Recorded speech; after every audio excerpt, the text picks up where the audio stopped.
Sorry power cut ஆயிட்டு. Okay, நீங்க இந்த விஷயத்தை எழுதிக் கொள்ளுங்க.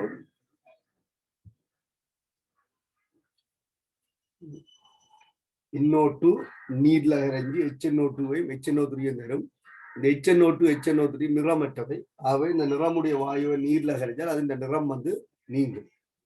அடுத்து N2O5 நீர்ல கரைஞ்சி HNO3 தரும். சரியா?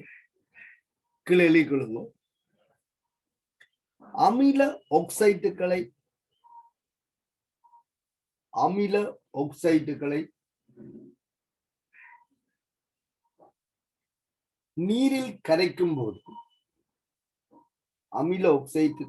நீரில் கரைக்கும் போது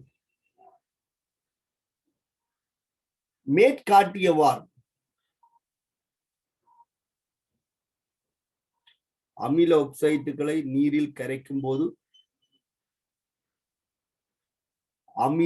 ஆக்சைட்டுகளை நீரில் கரைக்கும் போது மேற்காட்டியவாறு அமிலங்கள் விளைவாகும்.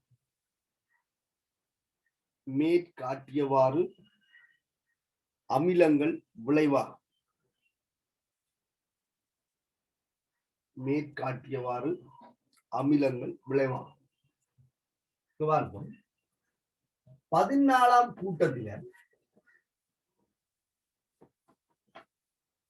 கார்பனீர் ஆக்சைடு வாயு அமில வாயுன்னு சொன்னாங்க. அதை NaOH செலுத்தும் போது கார்பனேட் வந்ததுன்னு சொல்லி.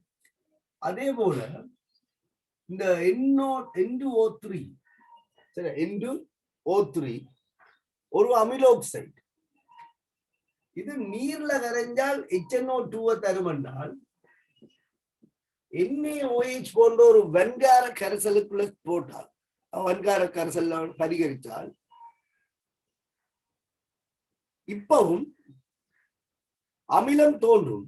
ஆனால் மேலதிக NaOH தாக்கம் நடக்கிறனால அமிலம் விளைவாகாது, உப்பு தான். அப்ப N2O3 நாங்கள் NaOH தாக்கம் அடைய செய்தால் எங்களுக்கு NaNO2 நீரும் விளைவாகும். அங்க வந்து NaOH CO2 செலுத்துக்கு சோடியம் கார்பனேட்டும் நீரும் வந்தது போல இங்க சோடியம் நைட்ரைட்டும் நீரும் வரும். ஒரு கார கரைசலுக்குடாக அமில ஆக்சைடுகள் செலுத்தப்படும் போது அங்க என்ன செய்யும் என்றால் இந்த மாதிரியான தாக்கங்கள் நிகழும். சரியா? அப்ப N2O3 நீர்ல இறங்கி HNO2 தரும் என்றால் HNO2 NaOH ஆகி NaNO2 மாறும். அப்ப இதே போல NO2 வாயு, செங்கவில நிற NO2 வாயு NaOH செலுத்தினால் இது 2 அமிலங்களின் கலவையை தரும். ஒன்று HNO2, இன்னொரு HNO3. ஆகவே NaNO2வும் NaNO3யும் நீரும் விளைவாகும். NaNO2வும் NaNO3யும் நீரும் விளைவாகும். அப்ப இதுவும் நிறமற்றவைதான். ஆகவே இவற்றுடைய நிறம் வந்து நீங்கும். செங்கவில நிற NO2 வாயுவை நீருக்குள்ள செலுத்தினா என்ன, அல்லது NaOH போன்ற காரங்களுக்குள்ள செலுத்தினா என்ன, அதனுடைய நிறம் வந்து நீங்கும். அப்ப நீங்களே யோசிச்சு பாருங்க. N2O5 NaOH செலுத்தினால் என்ன விளைவா? N2O5 NaOH செலுத்தினால் எங்களுக்கு NaNO3யும் நீரும் விளைவாகும். அப்ப நீங்கள் முதல்ல நீர் ஊடகத்துல சில தாக்கங்கள் எழுதி இருக்கிறீர்கள். அந்த நீர் ஊடகத்துல கருதினது போல கார ஊடகத்துல கருதும் போது இந்த அமிலம் காரத்தோட தாக்கி உப்பும் நீரும் வார தாக்கத்தை கருத முடியும். சரிதானே? ஓகே. அப்ப கீழே எழுதி கொள்ளுங்க. அதுக்கு போய் இந்த தாக்கத்தை எழுதலாம். அமில ஆக்சைட்டுகளை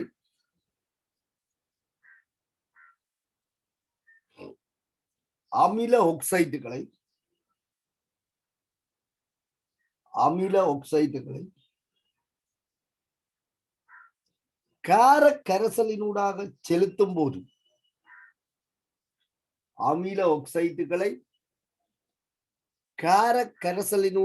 செலுத்தும் போது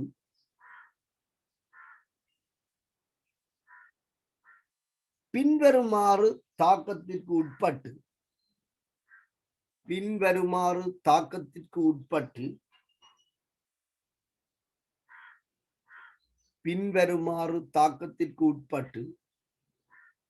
விளைவுகளை கொடுக்கும். சரி, இந்த 3 தாக்கத்தை விளைவு இதை நாங்கள் வன்காரத்துக்களால் செலுத்தி பார்க்கிறோம். இந்த 3 தாக்கத்தை விளைவுகள் அளிக்கிறோம்.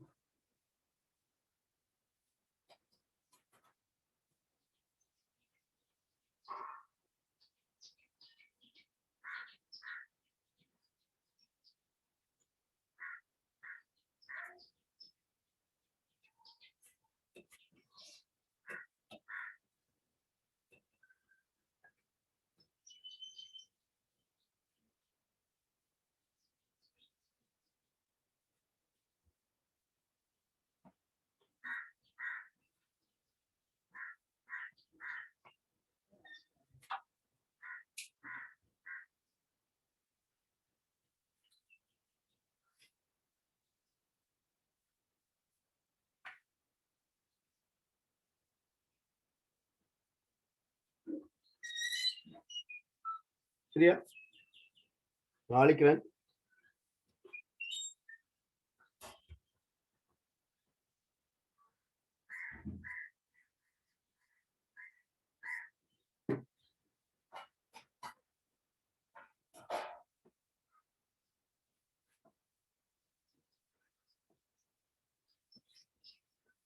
முதலொரு சந்தர்ப்பத்தில்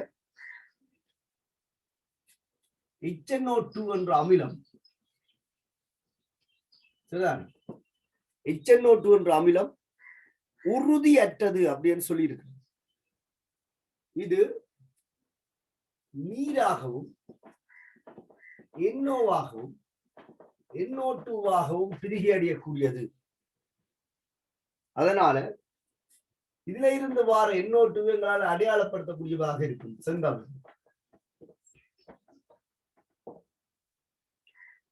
அப்ப NaNO2 போன்ற நைட்ரைட்டுகளுக்கு ஒரு அமிலத்தை சேர்க்கும் போது NaNO2 போன்ற நைட்ரைட்டுகளுக்கு ஒரு அமிலத்தை சேர்க்கும் போது HNO2 வரும். அந்த HNO2 உறுதி இல்லாத காரணத்தால பிரிகை அடைஞ்சு செங்கவில நிற வாயுவை தரும்னு சொல்லி முதல் ஒரு சந்தர்ப்பத்துல கதைச்சிருக்கு. ஆகவே இந்த சேர்வையில NO2 மைனஸ் என்ற ஒரு அந்நியன் இருக்குது என்றதை நாங்கள் உறுதிப்படுத்திக் கொள்ளலாம். இந்த தாக்கம் பழைய சிலபஸ்ல குறிப்பிடப்பட்டிருக்கு.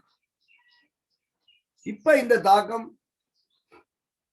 உண்மையான வடிவத்தில் எழுதப்படுது என்னன்னு சொன்னா HNO2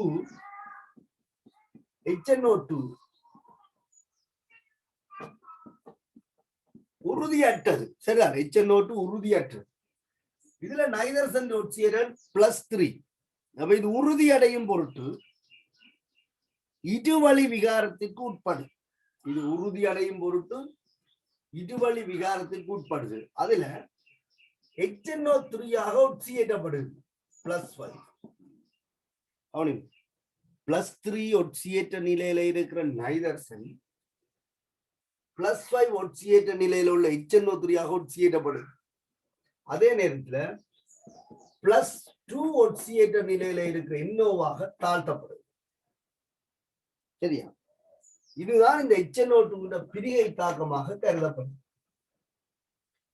அப்படி என்று சொன்னால் செங்கவில நிறம் எப்படி தோன்றும்? கவனிங்க, HNO2 பிரிகை அடைஞ்சு செங்கவில நிற வாயு தரும் என்று நாங்கள் சோதனைகள் எல்லாம் படிக்க போறோம்.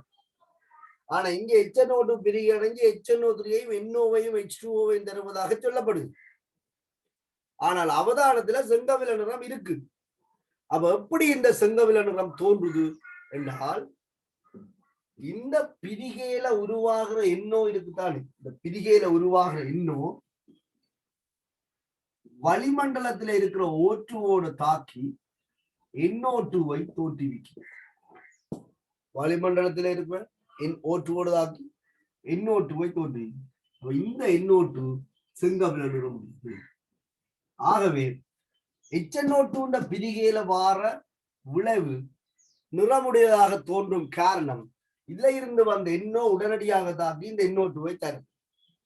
அதனால நாங்கள் இந்த மாதிரி தாக்கத்தை கருதலாம். சரியா? 2019 இந்த தாக்கமும் கொடுத்து இந்த தாக்கமும் கொடுத்திருக்கு HNO2 பிரிகையில். சரி, ஆகவே இந்த இடத்துல நாங்கள் செங்கவில நிறம் பாரதை இப்படி காட்டியிருக்கோம். ஆனா செங்கவில நிறம் உண்மையில இப்படித்தான் வரும். இந்த NO O2 தாக்கி NO2 தந்தால் இந்த செங்கவில நிறம் வரும். சரிதானே? அப்ப நான் சொல்ற விஷயத்தை கீழே இருக்க நோட் பண்ணி கொள்ளுங்க. HNO2 ஆனது HNO2 ஆனது நைட்ரஸ் ஆசிட்.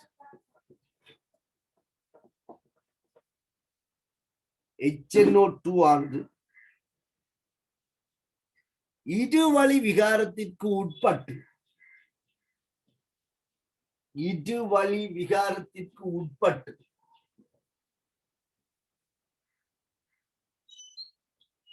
இருவழி விகாரத்திற்கு உட்பட்டு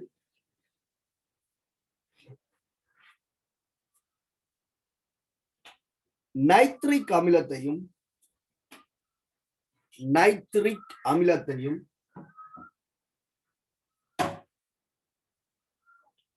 நைட்ரிக் அமிலத்தையும்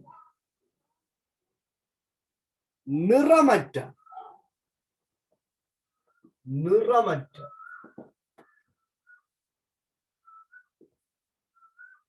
நிறமற்ற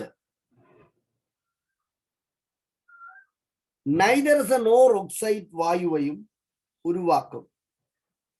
நைதரசன் ஓர் ஆக்சைடு வாயுவையும் உருவாக்கும்.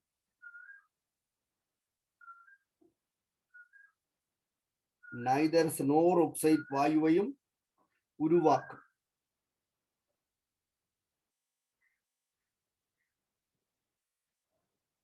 இவ் நைதரசன் ஓர் ஆக்சைடு வாயு இவ் நைதரசன் ஓர் ஆக்சைடு வாயு இவ் நைதரசன் ஓர் ஆக்சைடு வாயு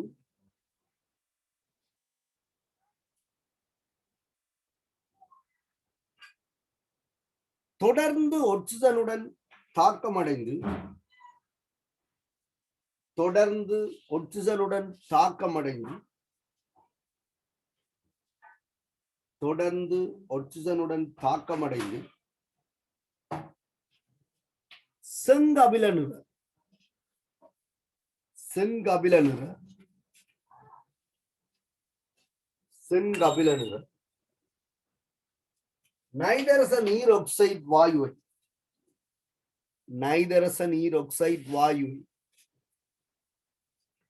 உருவாக்குகின்றது. செங்கபில நிற நைதரச நீர் ஆக்சைடு வாயுவை உருவாக்குகின்றது. சரியா? முதல்ல இந்த தாக்கத்தை எழுதி கொள்ளுங்க. இதான் நான் உங்களுக்கு முதல் தந்திருப்பேன். HNO2 வந்து H2 ஆகவும் NO ஆகவும் NO2 ஆகவும் பிரிகை அடையும். இதுல வார NO2 வந்து செங்கபில நிறமுடையது அப்படின்னு சொல்லி. ஆனால் இப்ப இந்த மாதிரிதான் இந்த HNO2 பிரிகை எழுதப்படுது. HNO2 வந்து HNO3 ஆகவும் NO ஆகவும் பிரிகை அடையுது. அப்ப இந்த செங்கபில நிறம் எப்படி தோன்றுது? அது வந்த NO2 ஓடுதாக்கி NO2 ஆக வருது. சரிதானே? இந்த தாக்கத்தை எழுதி போட்டு இந்த ரெண்டு தாக்கத்தை வெளிப்படுது.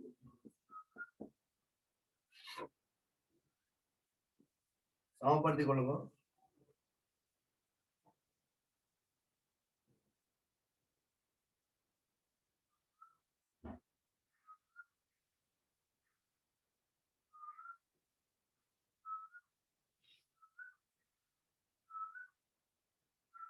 இனிமேல் நீங்கள் எழுதும் போது HNO2 பிரிகைக்கு இந்த தாக்கம் எழுதுறா நல்லது. சரிதான்? இந்த தாக்கத்தை எழுதி NOவை எடுத்து NOவில் இருந்தால் NO2 வாரதா காட்டிக்கொள்ளுங்க.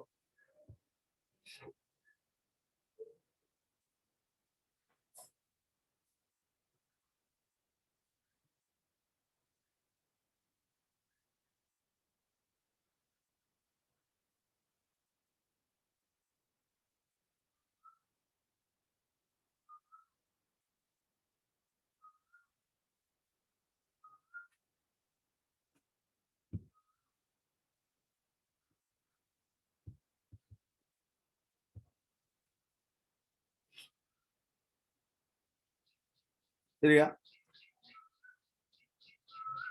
HNO2 வந்து H2O NO2 சொல்றது பழைய சிலபஸ்ல இப்படிதான் குறிப்பிடப்பட்டிருந்தது. ஆனால் இப்ப இந்த NO2 எப்படி உருவாகுதுன்னு சொன்னால் வந்த NOவில இருந்தால் உருவாகுதுன்னு சொல்லப்பட்டிருக்கு. இனிமேல் நீங்க எழுதும் போது இந்த தாக்கத்தை எழுதுங்க, அதான் நல்லது.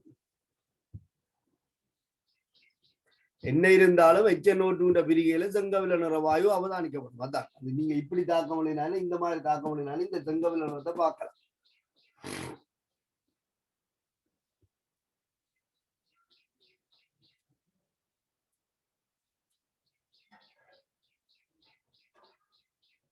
சரி, ஓகே, அழிக்கிறேன்.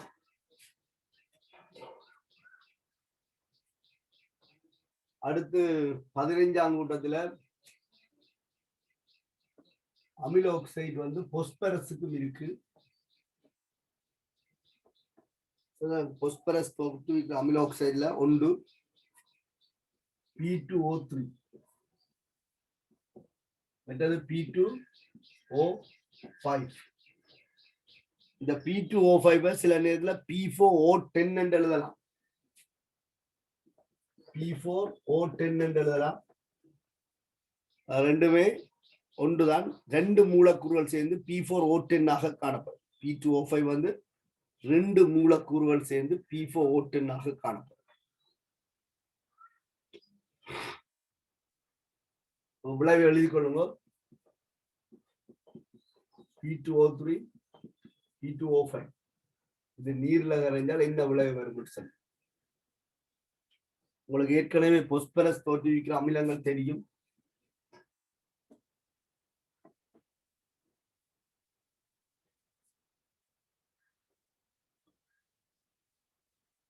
இதுல பொஸ்பரஸ் ஒட்சியேடன் +3, ஆகவே +3 ஒட்சியேட நிலையில இருக்கிற அமிலம் வரும் H3PO3.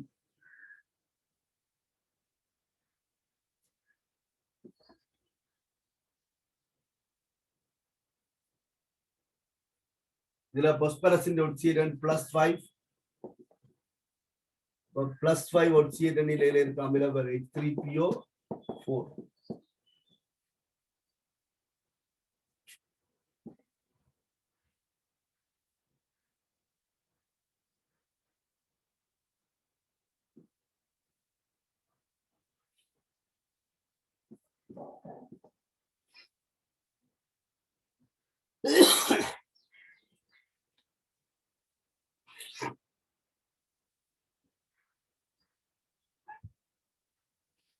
பொஸ்பரஸ் ரெண்டு அமில ஆக்சைடுகள் ஒன்று P2O3 P2O5 நீர்ல இறங்கி H3PO3, இது நீர்ல இறங்கி H3PO4 தரும். அதே ஒட்சியேட்ட நிலையில இருக்கிற ஒக்சி அமிலம் இருக்கு. சரிதானே? அடுத்த தலையங்கம் போட்டுக்கொள்ளுங்க. 16ஆம் கூட்ட அமில ஆக்சைடுகளை நீரில் கரைத்த 16ஆம் கூட்ட அமில ஆக்சைடுகளை நீரில் கரைத்த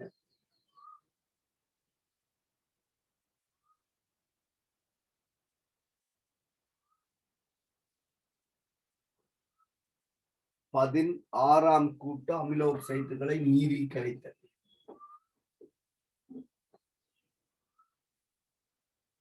உங்களுக்கு 16ஆம் கூட்டத்தின் அமில ஆக்சைடுகள்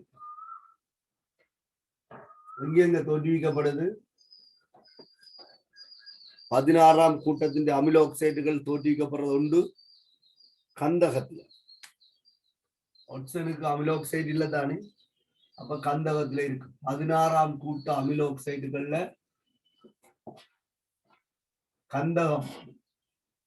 கந்தகம் ரெண்டு அமில ஆக்சைடுகளை தோற்றுவிக்கும். ஒன்று SO2, மற்றது SO3.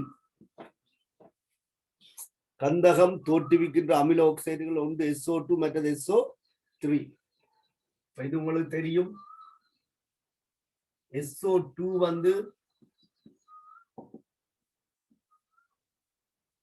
கோணல் வடிவ மூலக்கூறு, SO3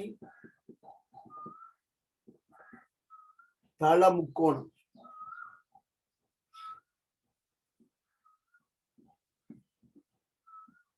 இதுல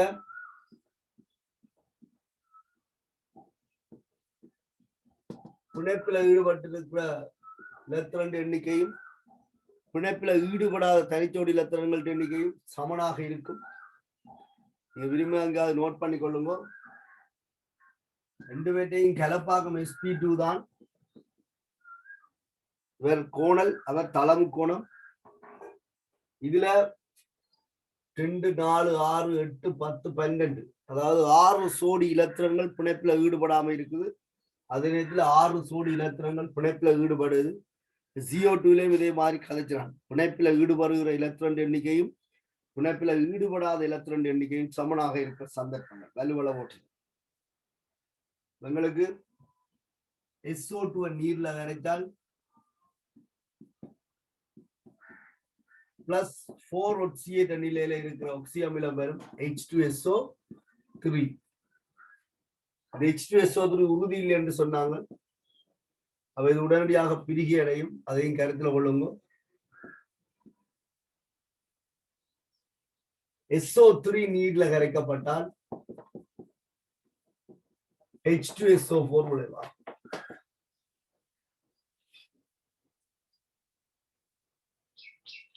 இதனுடைய பெயர் sulphur di oxide. Sulphur di oxide. இது வந்து சல்பர் ட்ரை ஆக்சைடு.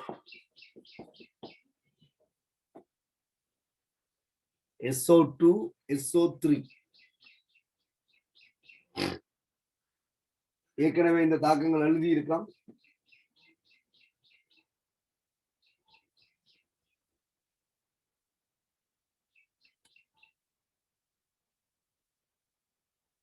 நாங்கள் 17ஆம் கூட்ட மூலகத்துல ஒட்சனுக்கு நிறைய குளோரினுக்கு நிறைய ஆக்சைடுகள் இருக்கு. அவற்றினுடைய லூயின் கட்டமைப்புகளை நீங்கள்லாம் நைதர்சனுக்கு கீறினதை அடிப்படையாக கொண்டு கீற வேணும்.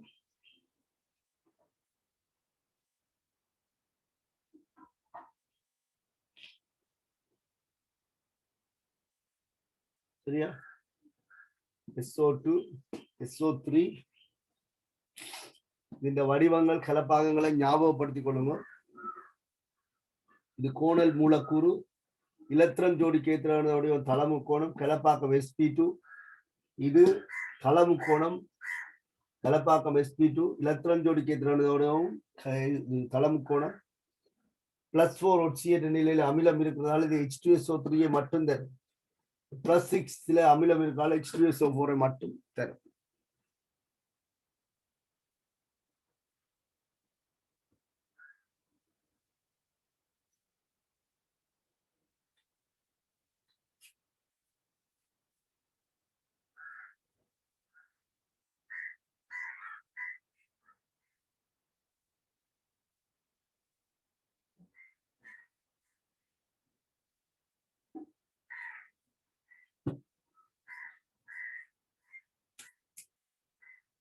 இதோட லூயின் கட்டமைப்புகள் உங்களுக்கு தெரிஞ்சிருக்கணும். அடுத்த தலையங்கம் போட்டுக்கொள்ளுங்க.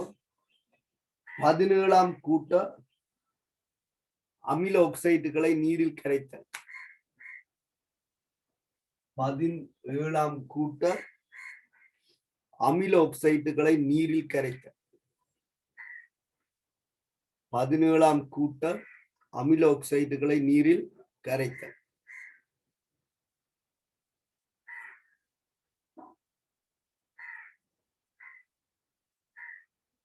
பதினேழாம் கூட்ட அமில ஆக்சைடுகளை நீரில் கரைத்தல்.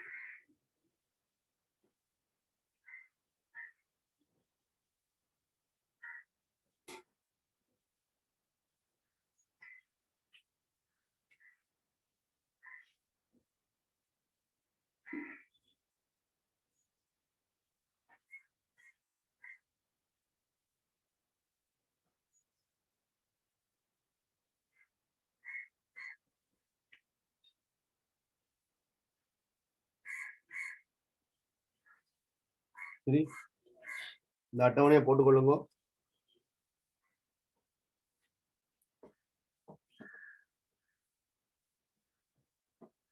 பெயர் லூயின் டேபிள் நீங்களே ஃபில் பண்ணுங்க. ஒட்சியேற்ற நிலைக்கு சிறிய இடைவெளி போதுமானது.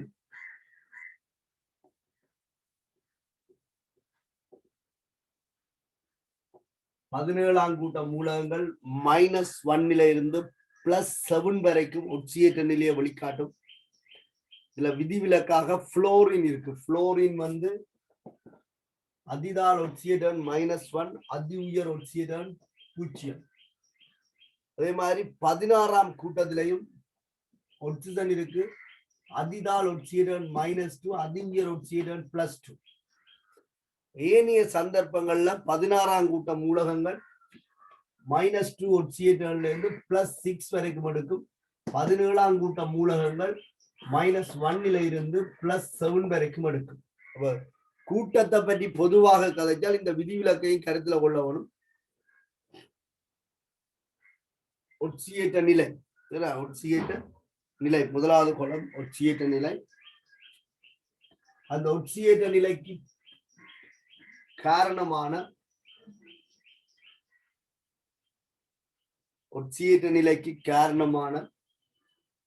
சூத்திரம்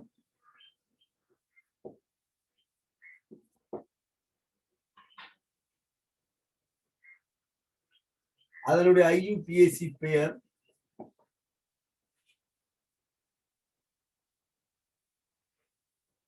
கட்டமை,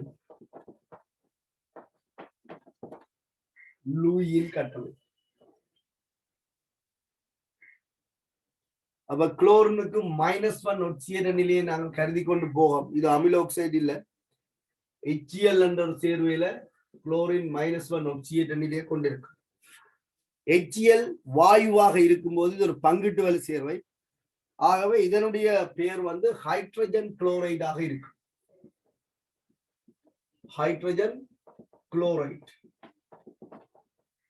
ஹைட்ரஜன் குளோரைட். இது நீர்க்கரசலாக கருதினால் அமிலம், HCl aqueous. இதனுடைய பெயரிடு வேறொரு மாதிரி நீங்க நோட் பண்ணி வச்சுக் கொள்ளுங்க. கால்குலேஷன்ல இந்த பெயரிடு எல்லாம் இருக்கு. ஹைட்ரோ குளோரிக் ஆசிட் என்று எழுதி இருக்குது. Hydro chloric acid. நீர்க்கரச